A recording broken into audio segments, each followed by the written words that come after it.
Welcome to the Anime Audiophile Podcast. Please like and subscribe for more. Thank you. Gaara Hiden, a Sandstorm Mirage. Chapter 3.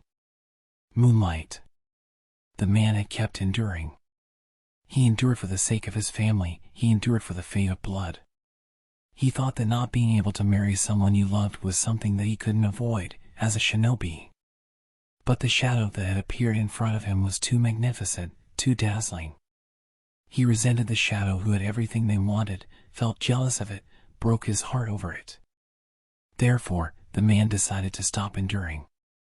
The name of the shadow was the sasuke. Suddenly, the sound of an explosion rang out. Gaara instinctively leapt across the table, his arms reaching out for Hakuto and throwing them both to the floor. "Take cover. Don't speak." The young man who had been so frazzled by a young woman was nowhere in sight now. Without the slightest bit of hesitation, he was carefully keeping her down on the ground. The explosion came from 200 meters to the west. It's probably a diversion, but there was no guarantee the next explosion wouldn't be inside the building. Gaara let his sand flow out of his gourd, making a large wall to act as a shield. He had to put it up, not necessarily for his own sake, but so Hakuto wouldn't get injured during a shockwave's thunderous roars. "Is it an act of terror?" Hakuto asked. "Most likely." Hakuto looked a little pale from the shock, but there were no signs of panic. You could tell she'd been disciplined to face situations like this. But she didn't look like she was ready for a fight. Her face was already turning green, and you could acutely feel how scared she was. Baki and the others aren't supposed to go towards the explosion. The problem with diversionary tactics was that even though you knew they were luring you out, you couldn't help but lose to the instinct to go and help. When it came to terror, the offensive side had an overwhelming advantage. Gaara and the others were on the defense, concentrating on guarding all places at all times, whereas the enemy could freely target any one place they desired. If it was his future brother-in-law Shikamaru, then he'd say, "It's like a game of shogi with an infinitely wide board, where the enemy's king can go anywhere he likes. And, what's worse, since he can see all our battle formations, he can place his own pieces wherever he likes to avoid them too. And on top of all that, you don't even know where the enemy's king is placed on the board." That was their current situation. What should I do? Gaara thought. Should I keep holding up the sand barrier? That would be faint-hearted, he decided in 2 seconds. The automatic protection he received from his sand was powered by his dead mother's chakra, so it would never stop occurring. However, anything more than the sand shielding him had to be powered by Gaara's own chakra. Movement, detection, counterattacks. Gaara was collecting the chakra necessary for all that right now. Right now, it would be best to assume the enemy knows how my abilities work. An attack that can get through my absolute defense will not come. In the last Shinobi World War, they gained many things, but they had lost things as well. One of those things was the hidden aspects of their jutsu. Shinobi have exposed their hidden jutsu again and again in front of many shinobi from other villages. The results were that the advantages of most hidden jutsu were now a moot point, and Gaara's absolute defense was no exception. Gaara carefully squeezed Hakuto's wrist. He did it because he vaguely remembered feeling comforted when Yashimaru, or maybe his mother, had done so in the past. "I'm going to protect you." He released the sand barrier around them. At the same instant, a shuriken flew towards them. It came from outside the window. "I predicted you'd do that." Gaara began gathering a wind release in the palm of his hand. There were 2 figures outside the window. "Don't separate from my side," Gaara said. He kept hold of Hakuto with his left hand and leapt towards the wall behind them. Then, with his right hand, he threw the shuriken they'd hidden beforehand towards the upper right, in a direction that was 90 degrees away from the window. Gug! There was a short cry, and then a spray of blood. At the same time, the 2 shadows outside the window fell away. Just as he expected. It was a puppeteer's jutsu. They had used chakra strings to control the puppets that were the shadows outside the window, and had planned to assault Gaara from behind when he turned to face them. It was an extremely see-through trick. Gaara slid across the room, back under the shelter of sand. Hakuto was light as a feather. She wasn't an obstruction to his movements, but she made using his hands difficult. The guards outside haven't come, so that means they've likely been killed. He didn't get scared, and he didn't get angry. He just came to terms with the facts that reality presented. Death was death. I was careless. Up in the dark corners of the ceiling, all of Temari's limbs had gotten tied up thanks to the chakra strings that had burst out of the darkness. Both her feet, her abdomen, her right arm and left hand were all immobile, and she couldn't move her jaw either. The most she could do was slightly move her left shoulder. This was definitely karma biting her in the ass for spying. Ah! A ridiculing voice sneered from somewhere in the dark. The shinobi who was controlling the threads. Keep struggling, just keep on struggling. Shinobi only ever thought it was okay to give away their position when they were absolutely sure of their victory. Naturally so. Be afraid, and struggle on. But let me tell you, these threads have been made with the chakra of an ancient, giant spider. If you struggle, the threads tighten and steal your chakra. That mere wind releases you bastards specialize and won't cut it, and won't unravel it. Temari twisted her abdomen a little, and found her breathing hindered. It didn't look like he was lying. But, the bastard's too caught up in his own words. There were a lot of male shinobi who got overconfident and ecstatic when they saw their opponent was a mere woman. Conversely, there were also kunoichi who got ecstatic when they saw their opponent was a man, so there was no difference in people's stupidity. But, the ones who took advantage of that fact were always kunoichi. Ugh! Temari grunted. Just kill me quickly. She wondered whether her words sounded too forced, but she was still confident in her move. She made sure to her voice to be pushed along with the wind so the enemy would definitely hear her. Oh! Just as she'd expected, there was a sign of movement in the darkness from the enemy. Found the prey. Now, all that was left was to reel him in. Gaara, who'd gotten enclosed near the wall, didn't become aware of Temari's presence. To begin with, even if he had become aware of her, he would prioritize Hakuto. It went without being said that this wasn't because Gaara didn't love his sister, but because he had faith in her abilities. At the moment, Gaara's thoughts were first making sure Hakuto lived, and then figuring out how he would live. Gaara-sama. Hakuto's eyes were looking at Gaara. Her eyes were wet. It wasn't surprising. She had just seen a person die in front of her for the first time in her life. Death on the battlefield was completely different from dying in a hospital bed. Someone who had been moving just fine a moment ago suddenly went completely still, a look of regret frozen on their face. You saw that, and then in the next moment you'd think, what if that happens to me too? The fear felt in those circumstances was severe. Fear was something brought about by the future you imagined, and the desperation of wanting to live. In short, it was because you had hope and kept thinking about tomorrow that you felt afraid. Gaara had seen many people who had passed the brink of hopelessness to the point that nothing scared them anymore. So Hakuto being afraid was a sign of good mental health. But, this is a bad situation.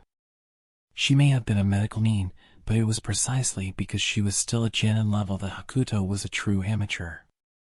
The most frightening was the possibility that, inexperienced as she was, Hakuto could lose to her fear and make a movement Gaara didn't expect, and get hurt. I apologize for this, Gaara said, grabbing Hakuto in his arms and leaping. He was aiming for the window where the sniper was positioned. The enemy should be expecting Gaara to make his escape from somewhere other than the window where a sniper had been positioned. There were most likely shinobi lying in wait there. Gaara exploited that fact. He kicked against the windowsill and jumped. Underneath him, he could see the hotel's garden blur away. It was a poor move. He carried a charge he was meant to be protecting while jumping out into an open field where a sniper was waiting. If this had been an exam at the academy, he would have gotten 0 marks. But that was exactly why the sniper took action just a second too late. Right before his eyes, a kunai was rushing towards him with supersonic speed. Its speed was pretty much equal to that of a wind or lightning release. If Gaara had been a normal shinobi, then his skull would have been pierced before he noticed it, and he'd have died. But Gaara's sand surged out of his gourd and casually deflected the kunai. His sand shield. It was an absolute defense concerned only with protecting him, one that wasn't even connected to his own will. Gaara cleared the shock wave from the supersonic speed of the kunai with his wind release. Even if he was carrying Hakuto, he could manage the hand seal movements with just a bit of shuffling. Gaara kicked off the top of a garden tree. He shaped the sand above him as a soft glider, leaping towards the sniper's direction. There were 2 camouflaged shinobi lurking on the steel scaffold of a building in progress. They were most likely spotters, shinobi who were guards for the sniper that were also supposed to keep an eye on their surroundings. Gaara saw them fly into a panic when they noticed his approach. Too late. You people always think the target's only going to try to escape. Most assassins who made surprise attacks on other people never thought about the possibility of someone surprise attacking them. That was something Gaara personally knew from surviving countless assassination attempts himself. Close your eyes, Gaara told Hakuto. Yes. He swooped down from above, a blade of sand beheading the spotters. Getting rid of the spotters before you target the sniper was the usual practice so as to get rid of the sniper's protectors. What kind of shinobi had they been? What kind of lives had they led? To begin with, why had they set out with the intention of killing him? At this moment, Gaara didn't think about any of those things. Those thoughts were left for when he turned back to being the Kazekage. In this moment he was just a man who wanted to protect the terrified woman he was carrying. He wasn't some naive youth who was caught up in the feelings of experiencing love for the first time. He was just a man who had a strong and unwavering will, like the wind that blew across the parched desert.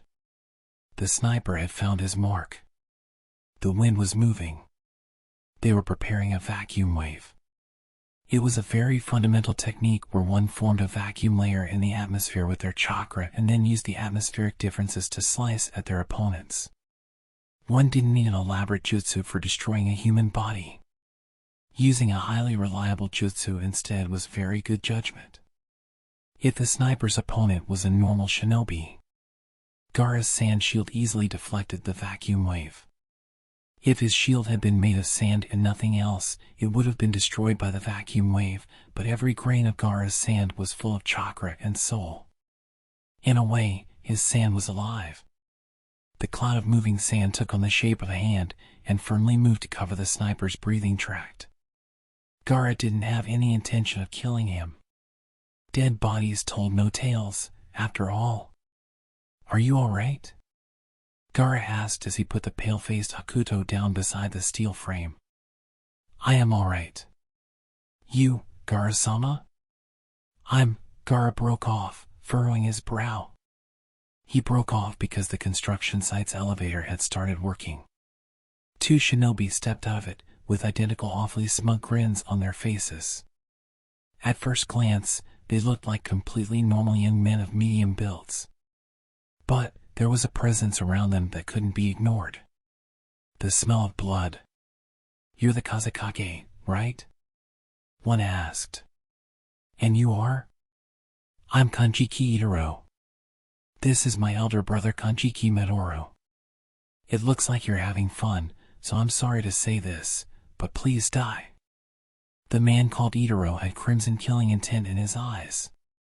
It was something he'd been hoping to see. Hee, you look like someone who's sensible, the shinobi said, approaching Tamari with a lewd laugh. Down below, Gaara had left the room, but the shinobi wasn't bothered by it. So that meant his job was to get rid of any protection Gaara would have. That being said, it was obvious that if she was defeated here, this shinobi would then go to face Gaara. Well, she doubted that Gaara would be defeated by this kind of chakra thread user, but still, facing him would take Gaara by surprise. Most importantly, it wouldn't do if she ended up dying. Even though I act like this, I am a man who knows compassion, the shinobi said. He'd gotten so close she could feel his breath on the back of her neck. Now! Temari unhesitatingly moved so that left shoulder, the only part of her she could move, popped right out of its joint. You! Of course, just because her shoulder had popped and slipped out of the threads, that didn't mean the rest of her arm was free. But, thanks to that, the threads that had bound Temari momentarily warped. It was more than enough time for her to take out the explosive amulet she kept in her sleeve. Here we go. She wasn't thinking of doing something stupid like throwing the explosive at her opponent while she was tied up. No, Temari's target was her own body. The amulet exploded at point-blank range. The man jumped aside. But he was too slow. She could now move her right arm, waist, and left leg. Just that much was more than enough. Her whole body ached like it was burning, but that was proof that she was alive. She avoided more threads the shinobi sent her way, and at the same time, used her right arm to slip her left shoulder back into its joint. The shinobi attacked a second time. Temari pulled out her war fan with her left hand, and released a blast of wind that repelled the threads. She was taking advantage of the threads being light in weight. She spun. Her right leg was still immobile, but she treated it like dancing around a pole, and spun herself around the fixed point where her leg still hung. While avoiding the third attack, she fluttered and jumped around, her war fan destroying the remaining threads. Now then, she said, I'm going to pay you back for the amusement. Even now, the enemy was focusing solely on using threads in his attacks, so while his threads had power, that meant he likely didn't have any other jutsu that was effective. But, just to make sure, it was hard to rely on her specialty wind attack or summoning since they were indoors. Temari threw the shuriken she'd had on her body up into the air like one would throw flowers. The man pulled back his threads and formed a shield.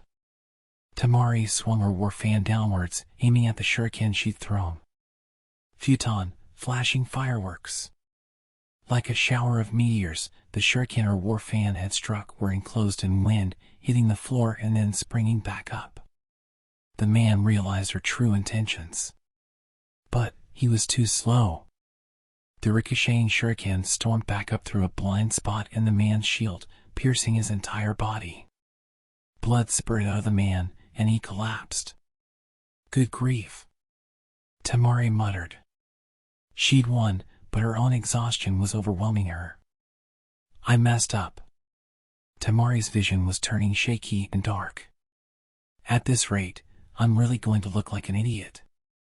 Somebody's arms were around her, supporting her exhausted body. In the midst of her fading consciousness, Temari could make out the person's face. Oh, it was a very unexpected face. But at least it was an ally. Sorry about this, but, Temari said, can I ask you to look after Gaara for a bit?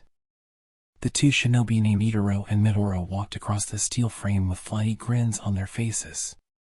Furthermore, there was no more movement from the elevator or any other killing intent in the surrounding area.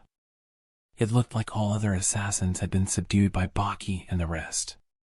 But, for these two to keep approaching Gaara anyway, that meant they were confident that they'd win. So you're the Kanjiki twins from Ishigakure, huh? I've seen your faces in a bingo book.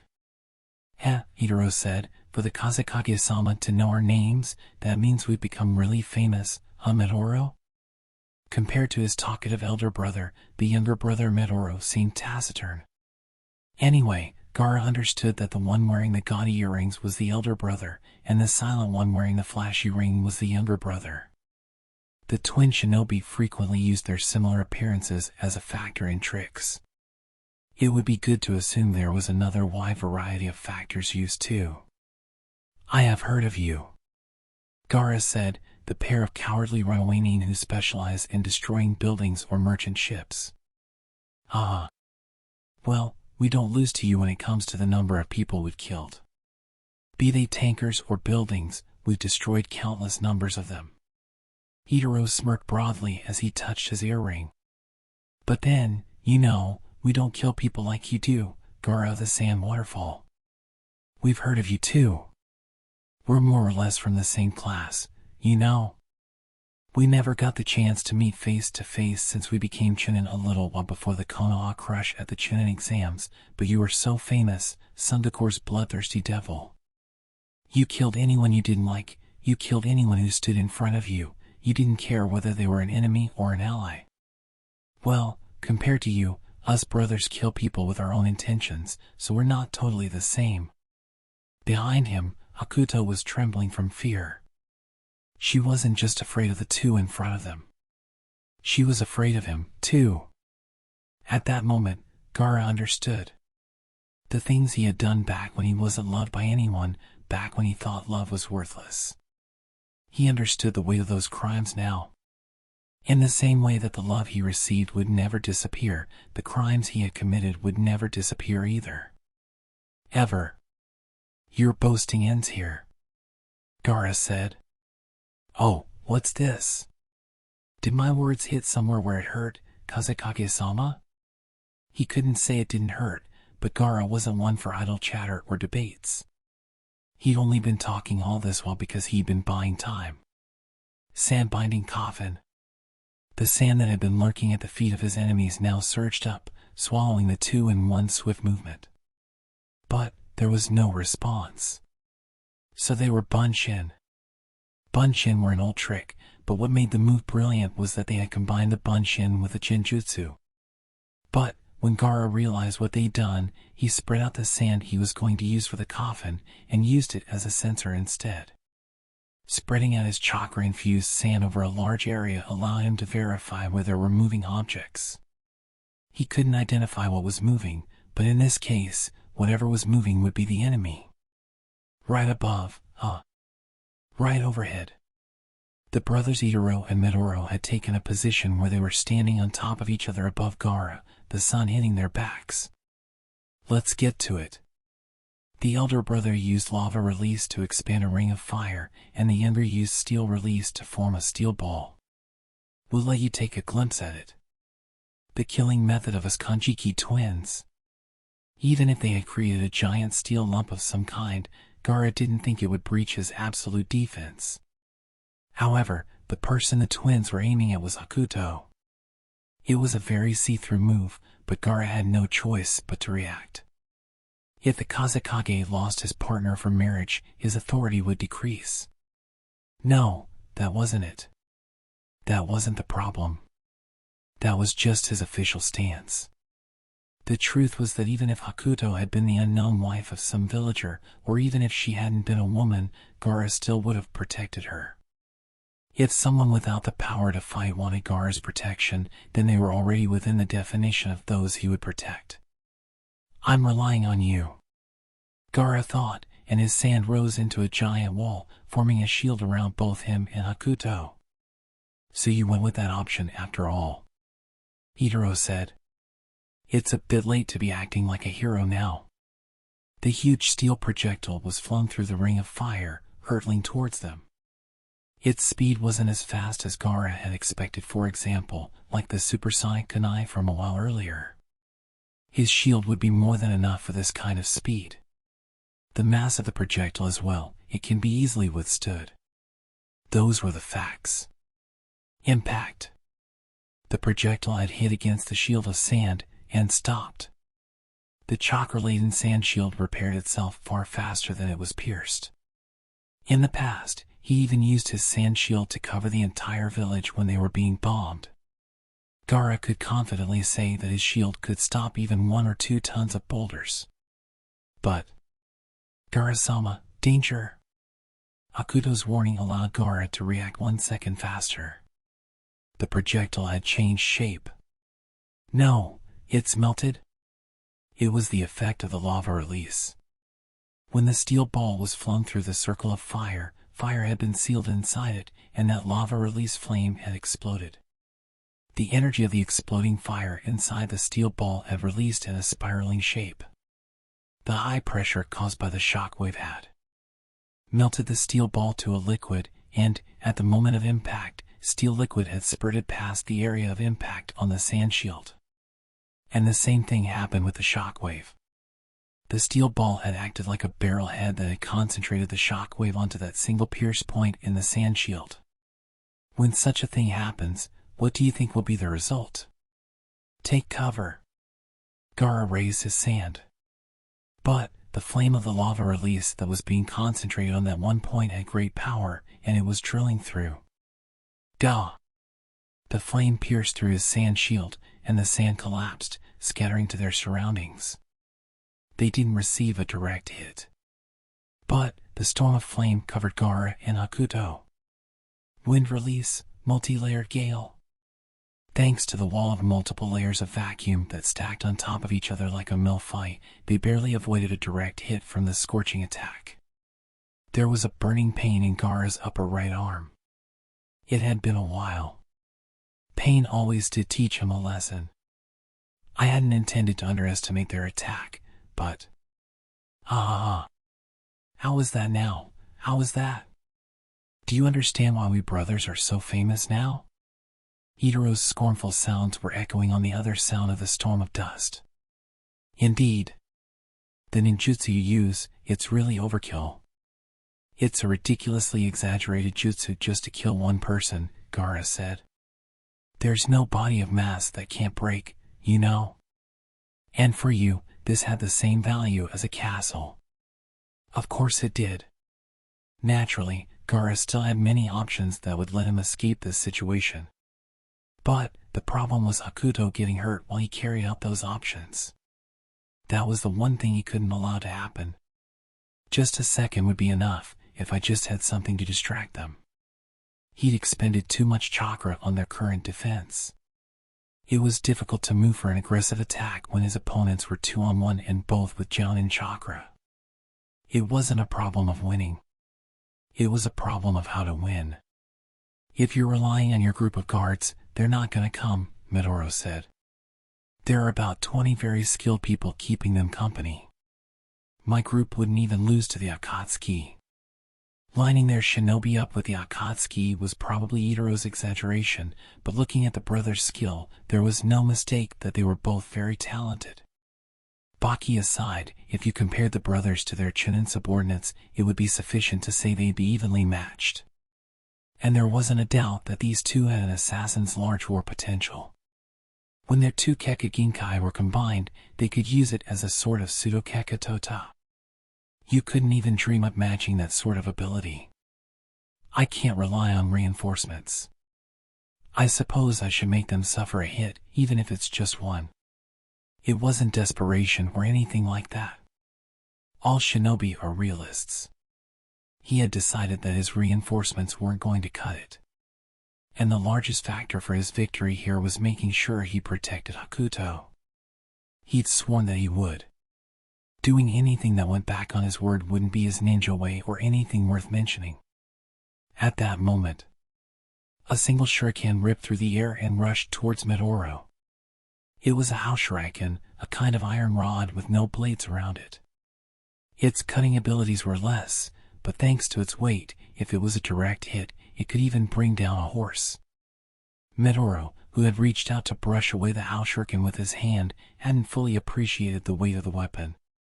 It couldn't break the chakra-laden bone, but, thanks to its heavy weight, the house shuriken did cause Midoro's arm to go slightly numb. It doesn't matter who threw the weapon. He believed it was an ally and whatever will do. If he let this pass, he wouldn't get another chance. Wolf Corner Sandcastle. Sand began to swirl around in a vortex that enclosed his surroundings. Sand that had scattered from the previous attack was included as well. He hadn't just been receiving the attack when his sand scattered. He had deliberately let the sand scatter as a preparation for his counterattack. He just needed 1 second, one moment of time to make his move come before his opponents. In the middle of the whirling sand, several eyes suddenly popped open. Every single one of those eyes were connected to Gaara's own optic nerve. If it was a normal person, the huge surges of information coming in from those eyes would have made them go insane, but Gaara could take it. Everything that was seen within the sand was immediately known to Gaara. There was a certain tranquility in this action. His tranquility was because Gaara's mother's soul resided in his sand. Her chakra operated the sand with her own will, separate from his own. Gaara, who was connected to that sand, felt tired, but not pained, and that was proof that his mother was supporting his decision to protect others. And that proof allowed Gaara to withstand the burden of having 10 or south fields of vision at once. There you are. Gaara's technique lived up to its name, and Midoro and Itaro were covered by a hail of sand bullets from all sides. We're in trouble, Midoro. The younger brother raised a steel shield to ward off the sand bullets. But the attack couldn't be stopped with just that. After all, the sand bullets that Gaara had created attacked the enemy from all sides. He wasn't just randomly firing them either. He was firing them in sync with what his vision could see, and that's to that, the two were enwrapped in a warp barrier of sand. Itaro and Midoro had their hands full with just barely avoiding taking a direct hit to a vital spot. I am here to give assistance, a voice said, and a figure unfamiliar to Gaara's eyes alighted next to him. She was a woman. The kunoichi was slim like Hakuto, in a way that reminded Gaara of a sharp crescent moon. If you excluded the ill-matching thick glasses she wore, you could easily call her beauty first class. He remembered her. She was the kunoichi he had seen escorting Hakuto.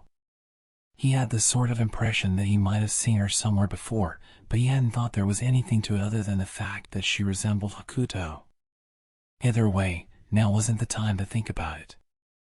I've been sent here to help by Temari-sama, she said. You really helped out. He didn't ask how Temari had known where they were. He knew that either way it had been because she'd been worried about him. I am Shirajima of the Hooki tribe, the kunoichi said. Shuriken had appeared like a sleight of hand trick, 8 of them held in between her 10 fingers. She struck with all 8 of them at the same time. It was fine to use the word throw for a rough barrage of shuriken, but that terminology couldn't strictly be used for this weapon. For a Shuriken, strictly speaking, one would use the word struck.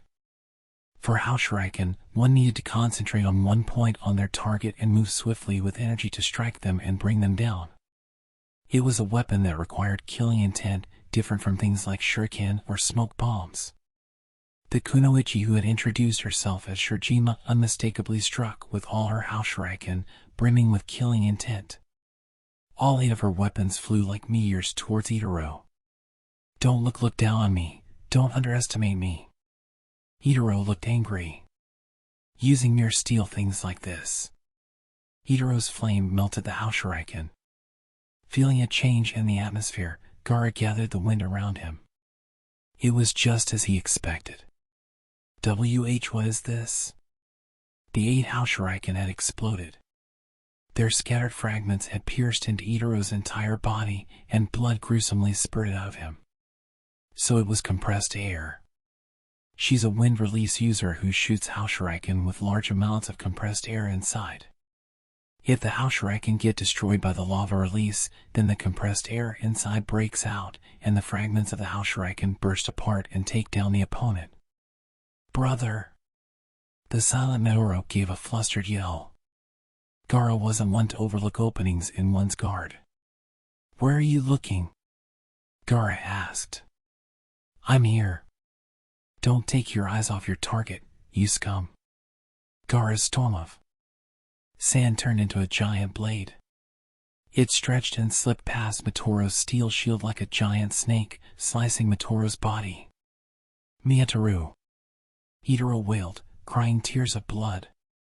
Mitoro's body fell off the ledge of the building. He fell from a height that was almost as tall as a skyscraper. On top of that, Gaara's attack had sliced clean through his vitals. He had no hope of being saved. Ah! Murderer, you murderer! Itaro used up his chakra, firing countless flaming bullets. He was no longer the cool-headed assassin who had come to kill Gaara. He was a resentful elder brother whose younger sibling had been snatched away. You really have a selfish way of thinking, Gaara said. The brother who had lost his younger sibling soon ran out of flaming bullets. He was no longer any match for Gaara's absolute defense. While protecting himself and Hokuto, Gaara attacked with his sand. The buildings that you scum destroyed, and the ships that you sunk, they all had people in them as well. Gaara said. But you didn't even consider that. That is your crime. A huge lump of Gaara's sand swallowed the egotistical terrorist whole. It wasn't surprising that one would look at that spectacle and think it wasn't the work of a human being. That's right. Grinding. Scraping. Grinding. It was a familiar feeling to him now. A person's life got smudged into sand and disappeared. You and me. We're the monsters called shinobi. Murderers. Crack. Crack. Crack. The thing that used to be Itaro, or maybe Medoro, was no longer moving. But we're supposed to open our eyes to that, to live while controlling our power. Somebody who can't do that isn't even a shinobi. The body was gone. There wasn't even a trace. For Gaara, it was an everyday occurrence. Gaara-sama. The first thing Hokuto did when she rushed over to him was take out a beautiful small silk wrapper from the sleeve of her kimono and move towards Gaara to use it as a make-do bandage for his arm. I'm so sorry, you were shielding me and Hokuto's eyes were wet. At least let me give you medical care. No, this kind of a wound isn't a problem, Gaara said. You don't need to trouble your hands with it, that won't do. Hokuto looked up with her wet eyes to give Gaara a glare. When we're in the middle of a battle, I will act according to the Kazekage's orders. But, the fight is over now, so please listen to what the medical nin is saying. If a burn is allowed to stay unclean, we don't know what kind of bacteria could get into it. Alright, Hokuto's skill was excellent. She used wind release to cool down the burn, then rinsed it with a sterile liquid she carried with her, and then used her chakra to heal the cells, while rolling the make-do bandage around it. This silk wrap is custom made so it can double as a bandage as well, Hokuto said. It aids your cell's natural healing, so please don't unfasten it later. I'm sorry. No, Hokuto gave a sweet, reassuring smile. Honestly speaking, I'm still shaking in fear. But if I do something like this that I practice doing a lot, it helps me calm down. Me too. Eh? I'm the same as well. Gaara said. If only during a time when you're using a practiced, familiar ninjutsu to protect someone, it helps make you forget your fear. I'm shinobi are all like that, aren't they? Thinking that it was something Naruto would do, Gaara clumsily tried to give a smile. He saw his smiling face reflected in Hokuto's pupils, and when he saw Hokuto smile back at him, Gaara felt a sense of accomplishment different from killing the enemy. Continuing the marriage meeting, Gaara felt bewildered by Baki's report. Continuing would be the customary reaction.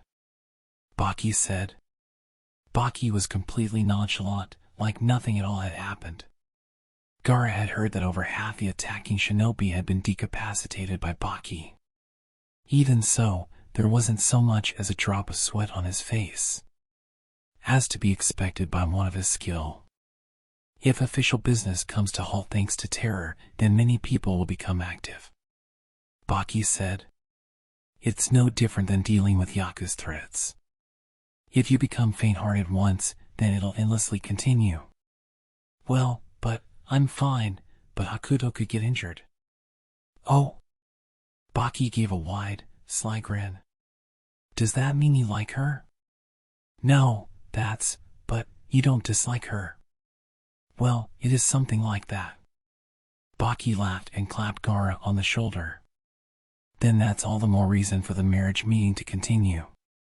Now, I want to talk about Kankuro. Baki's eyes met Gaara's. They were the eyes of a vigilant man who lived in a world of schemes. Baki pulled out several photos. An unknown young shinobi was meeting with the counselor Chijuru. Chijuru Dano? The shinobi he's meeting with is one of Kankuro's subordinates, Maizuru. The past half-year or so, Kankuro's been elevating in the eyes of young shinobi who are dissatisfied with you. As the eldest son of the Kazekage bloodline? Correct. There was no emotion interfering with Baki's words. His tone was that of one merely stating the facts. Compared to Gaara, who only orders them to face death from behind, the more worthy one is Kankuro, who risks his life alongside them in the front lines. That's what they're saying. And they think Kankuro will betray them? You could say they're considering the possibility. Baki said. In the first place, this talk of a marriage meeting could have been a diversion for the sake of taking you out of the village. It was certainly a well-timed attack. If it wasn't from the outside, but the inside, the foundation of Gaara's authority wasn't rock solid. He had been killed by the Akatsuki once, and during the time his survival had been unclear, his title of Kazekage had been immediately dropped. That was most likely because of the trauma the village had suffered when the previous Kazekage had been killed and replaced by Orochimaru. That was why Gaara had no choice but to keep investigating conspiracies. Even if, for example, he ended up having to deceive a dearly trusted ally, Gaara had entrusted the matters of security to Baki and was heading back to his allocated room when he ran into Hakuto in the hotel corridor. Her guard, Shirjima, was with her. This has all somehow turned into an unheard of situation, hasn't it? Gaara said. Yes, I've never seen circumstances like this either. My late father once said authority is like a staircase. Gaara said, and then felt surprised at himself for repeating something his father had said. The reason for his surprise was that what Gaara had believed his ill feelings towards his father had disappeared after their unexpected meeting in the Fourth Shinobi World War. He hadn't thought he retained any specific memories of his father. A staircase? Hakuto asked. The farther you go up, the more you'll be able to see, Gaara said. But you'll grow unable to see what's under your feet. I see. Hakuto smiled despite herself. It wasn't a discomfort smile at all. But Gaara-sama, you have plenty of people who are willing to look underneath for you, so I think that's something to be happy about. Gaara stared in wonder, and Hakuto bowed her goodbye and continued walking ahead in the corridor. He stared after her figure, stock still like a puppet. You're doing pretty well. Ah, Temari. His elder sister's characteristic silhouette hadn't changed at all when he came upon her at the corner of the hotel corridor, but when her figure came into sight, he saw that she was covered in bandages to the point that it felt painful to look at her. Are you all right now? Gaara asked. The Hookie's medical means are really excellent. Temari said, I'm fine. I see. Then, can I ask you a favor? Is it about Hakuto? Yes. Gaara wasn't embarrassed or shy about it. He took out a letter. I'm entrusting you with this. I see. You've gotten to understand some things, haven't you? Temari's lips curved into a smile. Does something amuse you? You've taken after Dad, too. I just had that sudden thought. Have I? You have. Temari looked up at the sky outside the corridor window. She looked up at the suffocating sky without a single cloud and no rain. Suna wasn't blessed with trees or forests like the country of fire was. She was looking up at a sky that belonged to people who lived side by side with the desert. All three of us were born here, she said. As Mom and Dad's kids. If Kankuro or I had just had the qualities necessary, then you wouldn't have had to be burdened with Shikaku. It's all right, you know. Gaara said. Shikaku is a friend. Thank you. This time, Temari's smile wasn't sad. Honestly, I worried a little bit. Over whether it was okay if I was the only one of us who got to be happy. But I'm going to do as I like now. Please do so. Gaara knew very well just how much Temari had sacrificed herself up until now to support Gaara in the village. She was already overdue to pursue her own happiness. All right then, Temari said, I'll make sure to handle this letter well. I'll be relying on you. Gaara didn't say anything more than that and went to rest in his allocated room.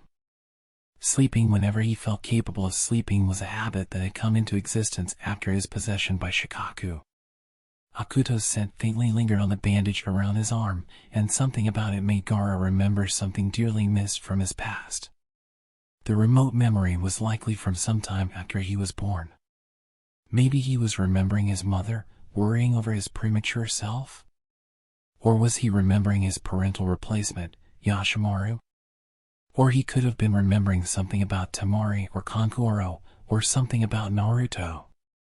Eventually, Gaara drifted off to sleep. Something bad has happened. Baki's voice interrupted Gaara's pleasant dream. The man had come inside his bedroom without permission and was standing by his bedside, so Gaara understood the urgency of the matter. He didn't expect to hear something small. "What's wrong?" he asked shortly. Their relationship meant it was fine to keep things short when they talked. "Akuto has been kidnapped." For a moment, just one moment, Gaara cursed himself for being incapable.